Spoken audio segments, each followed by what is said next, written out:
Hello mga kaibigan ko, magandang gabi sa inyo. Sana nasa magandang kalagayan kayo. Magdasal tayo mga kaibigan ko, samahan niyo ako ha. Okay, salamat mga kaibigan ko. Sa ngalan sa Ama at sa Anak at sa Espiritu Santo. Amen. Aking Ama sa langit, makapangyarihan sa lahat, aking inaalay ng gabi na ito at ang lahat ng aming mga gawain sa inyong harapan.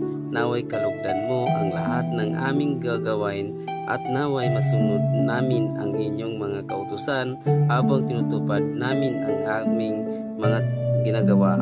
Bigyan mo kami ng malakas ng katawan, tamang pag-iisip at mabuting puso upang maikatuparan ko ang maayos ng lahat ng ito. Ang pamanalangin na ito ay aming itinataas sa inyong ikinalagyan